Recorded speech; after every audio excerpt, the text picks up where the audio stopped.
इतिहास की कुछ रातें इतनी खामोश होती है कि उनमें आने वाले तूफान की आहट साफ सुनाई देती है। 9 अगस्त 1925 की रात भी एक ऐसी ही रात थी। उत्तर भारत के मैदानों पर लखनऊ की ओर बढ़ती ये ट्रेन सिर्फ लोहा और लकड़ी का एक ढांचा नहीं थी। ये अपने भीतर ब्रिटिश साम्राज्य के अहंकार, उसके खजाने और उस अन्याय को ढो रही थी जिस पर उसकी नाव टिकी थी। और उसी ट्रेन में सफर कर रहा था एक सपना, भारत की आजादी का सपना।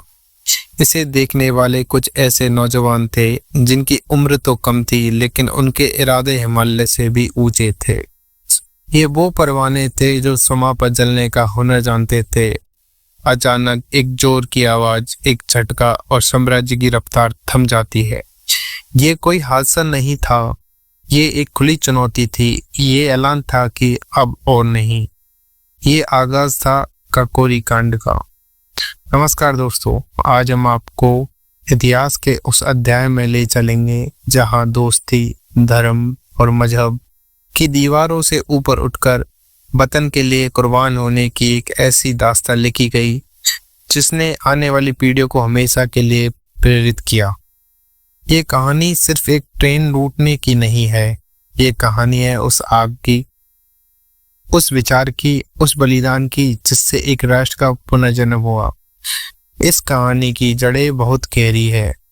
ये उस दौर में शुरू होती है जब प्रथम विश्व युद्ध के बाद अंग्रेजों ने भारत को आजादी का तोहफा देने का वादा किया था, लेकिन बदले में दिया क्या? टॉयलेट एक्ट जैसा काला कानून।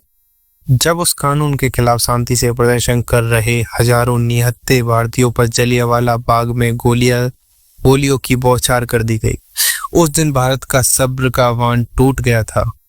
इसी राख से उम्मीद की एक किरण बनकर उभरे महात्मा गांधी। उनके असहयोग आंदोलन ने पहली बार पूरे देश को एक साथ खड़ा कर दिया। लगा कि मंजिल अब दूर नहीं। बच्चे, बूढ़े, औरतें, मर्द, सबने अपनी जिंदगी दांव पर लगा दी थी। लेकिन 1922 में उत्तर प्रदेश के एक छोटे से गांव चोरी चौराहा में हुई एक हिंसक घटना ने सब कुछ बदल दिया। गांधी जी ने हिंसा से आहत होकर आंदोलन वापस ले लिया। उनके लिए ये सिद्धांत की बात थी, लेकिन देश के जोशीले नौजवानों के लिए एक धोखा था। वो युवा जो अपना सब कुछ छोड़कर सड़कों पर उतर आए थे, खुद को ठगा हुआ और अकेला महसूस कर रहे थे। उन्हें यकीन हो गया था कि सिर्फ अर्जी, दलील और अहिंसा से ये बहरी हुकूमत सुनने वाली नहीं है। उन्हें समझ आ गया था कि आजादी की देवी बलिदान मांगती है। इसी उथल पुथल और बेचैनी के बीच 1924 में कानपुर की धरती पर एक नए सूर्य का उदय हुआ। इसका नाम था HRA यानी हिंदुस्तान रिपब्लिकन एसोसिएशन। ये कोई भीड़ नहीं थी, ये एक संगठित सेना थी। इसका नेतृत्व कर रहे थे 3 महानायक। राम प्रसाद बिस्मिल, एक कवि, हृदय वाले आर्य समाजी जो अपनी लेखनी और पिस्तौल दोनों से क्रांति करना जानते थे। दूसरे थे सचिंद्रनाथ सान्याल, बंगाल के एक अनुभवी क्रांतिकारी और HRA के वैचारिक गुरु, जिनकी किताबबंदी जीवन क्रांतिकारियों के लिए गीता समान थी। और तीसरे थे योगेंद्र चंद्र चटर्जी, एक कुशल संगठनकर्ता जो पूरे उत्तर भारत में क्रांति की अलग जगा रहे थे। HRA का मकसद सिर्फ अंग्रेजों को भगाना नहीं था, उनका एक स्पष्ट उद्देश्य था। वे भारत में संयुक्त राज्य संघीय गणराज्य की स्थापना करना चाहते थे, जहां हर नागरिक को समान अधिकार मिले, जहां धर्म के नाम पर कोई भेदभाव न हो और जहां मजदूरों और किसानों का राज हो। ये एक धर्मनिरपेक्ष और समाजवादी भारत का सपना था। HRA की आत्मा थी उसकी एकता, और इस एकता का सबसे बड़ा प्रतीक थी राम प्रसाद बिस्मिल और असाफुल्ला खान की दोस्ती।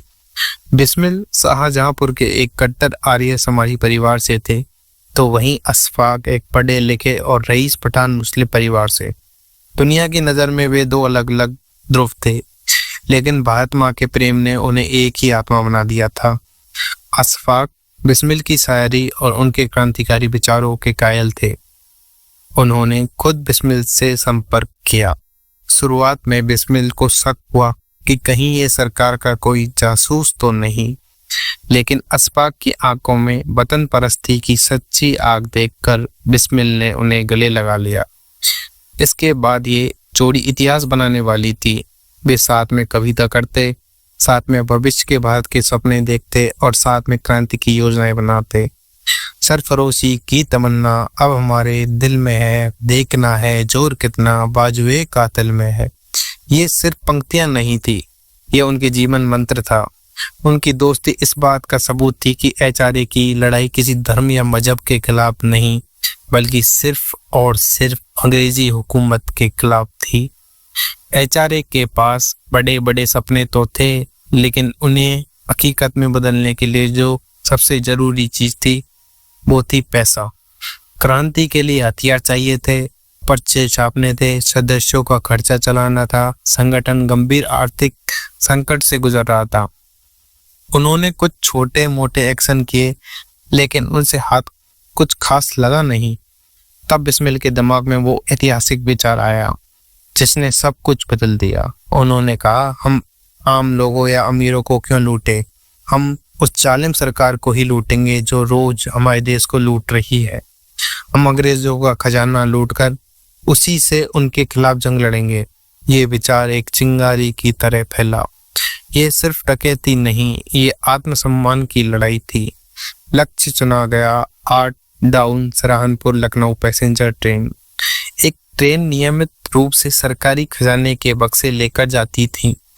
योजना बनी कि 9 अगस्त 1925 को लखनऊ से ठीक पहले काकोरी नाम के एक छोटे सुनसान स्टेशन के पास ट्रेन रुककर खजाना लूट लिया जाएगा।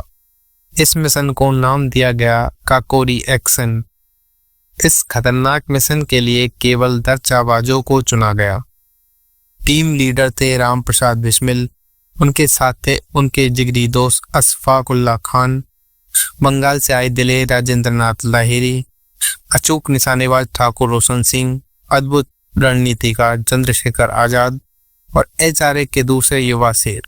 9 अगस्त 1925 दिन ढल चुका था। 10 के 10 क्रांतिकारी अपने अपने तयशुदा डिब्बों में सवार हो गए।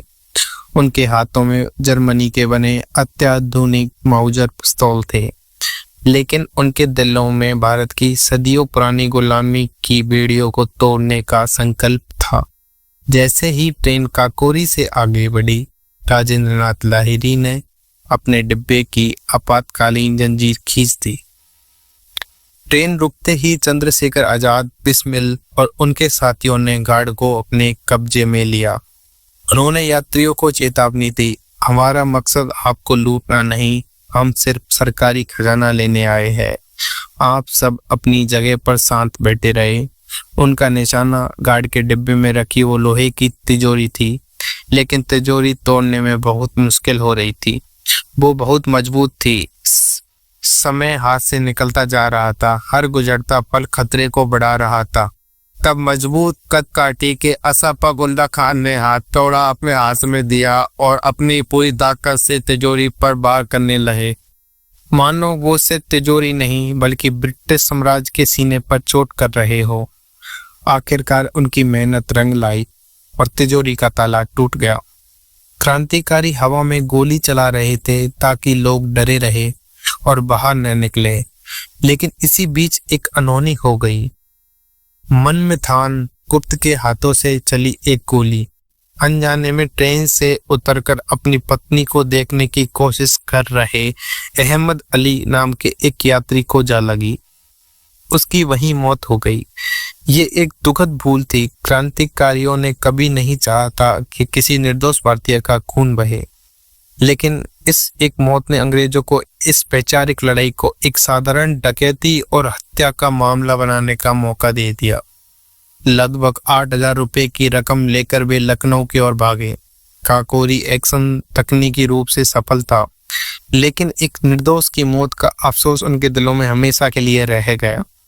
उन्होंने साम्राज्य को चुनौती तो दे दी थी, पर अब साम्राज्य के पलटवार का समय था। काकोरी की खबर ने ब्रिटिश हुकूमत को हिलाकर रख दिया। यह उनकी सत्ता पर एक सीधा तमाचा था। स्कॉटलैंड यार्ड के सबसे तेज तर्रार जासूसों को इस केस पर लगा दिया गया।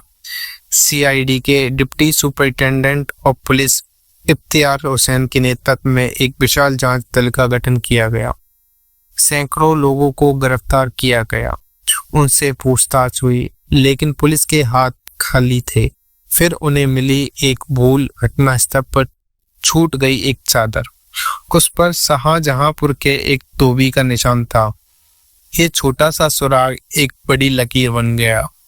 पुलिस उस धोबी तक पहुंची और धोबी ने चादर के मालिक की पहचान कर ली, राम प्रसाद बिस्मिल। इसके बाद तो जैसे गिरफ्तारियों की झड़ी लग गई। 26 सितंबर 1925 की सुबह एक बड़े ऑपरेशन में बिस्मिल समेत एचआरए के लगभग सभी सदस्यों को पूरे उत्तर भारत से गिरफ्तार कर लिया गया। लेकिन एक शेर चंद्रशेखर आजाद पुलिस के हाथ नहीं आए। वे चकमा देकर फरार हो गए और उन्होंने अपनी आजाद रहने की कसम निभाई। अशफाक उल्लाह खान भी कुछ समय तक पुलिस से बचते रहे। वे बिहार गए, फिर दिल्ली पहुंचे, विदेश भागने की तैयारी में। लेकिन किस्मत को कुछ और ही मंजूर था। दिल्ली में उनके एक पठान दोस्त ने ही, जिसे वे भाई मानते थे, चंद रुपयों के लालच में आकर पुलिस को खबर दे दी। जब पुलिस अशफाक को गिरफ्तार करने आई तो उन्हें यकीन नहीं हुआ। गद्दारी का ये जख्म उन्हें अंग्रेजों की गोलियों से ज्यादा गहरा लगा। लखनऊ की रिंग थिएटर बिल्डिंग में काकोरी षड्यंत्र केस का ऐतिहासिक मुकदमा शुरू हुआ। यह मुकदमा लगभग 18 महीनों तक चला। अंग्रेजों ने इसे एक भव्य शो बनाया ताकि दुनिया को दिखा सके कि वे क्रांतिकारियों के साथ क्या हास्य करते हैं। लेकिन क्रांतिकारियों ने इस अदालत को ही अपना मंच बना लिया। वे जब भी अदालत में आते देशभक्ति के गीत गाते और इंकलाब जिंदाबाद के नारे लगाते। उन्होंने भूख हड़तालें की, जेल के अमानवीय हालातों के खिलाफ आवाज उठाई। उन्होंने अंग्रेजी अदालत का मजाक उड़ाकर रख दिया। पंडित गोविंद वल्लभ पंत जैसे बड़े वकीलों ने उनकी पैरवी की, लेकिन ये सब एक दिखावा था। बस फैसला तो पहले ही तय हो चुका था।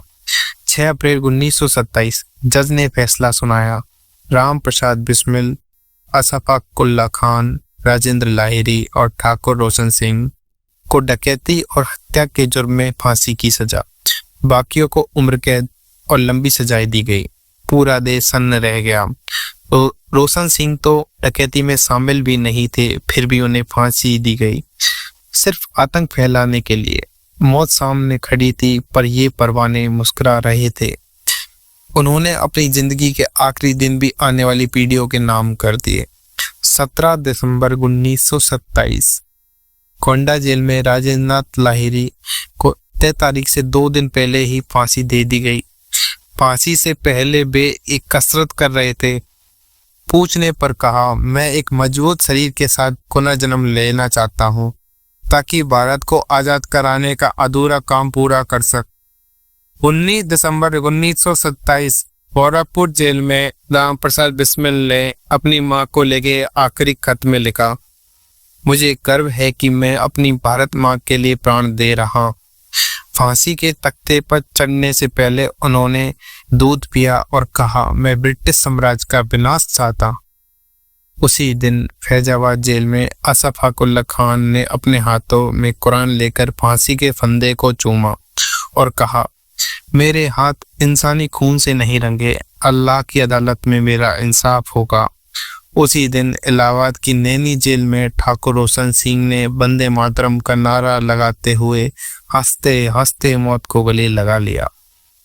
4 शरीर खत्म हो गए थे, लेकिन एक विचार अमर हो गया था। काकोरी के शहीदों के खून ने क्रांति की जमीन को सींच दिया था। उनकी शहादत ने भगत सिंह, सुखदेव और राजगुरु जैसे हजारों नौजवानों को प्रेरित किया। एचआरए अब और भी मजबूत होकर HSRA यानी हिंदुस्तान सोशलिस्ट रिपब्लिकन एसोसिएशन बन गई। लड़ाई अब और भी तेज हो चुकी थी। काकोरी कांड सिर्फ एक घटना नहीं, एक मोड़ था। यह उस पीढ़ी की कहानी है जिसने हमें सिखाया कि आज़ादी कोई खैरात में नहीं जिसे मांगा जाए, बल्कि एक हक है जिसे लड़कर हासिल किया जाता है। बिस्मिल, अशफाक, रोशन और लाहिरी की दोस्ती और बलिदान आज भी हमें याद दिलाते हैं कि जब देश की बात आती है तो हर पहचान, हर मजहब, हर दीवार छोटी पड़ जाती है।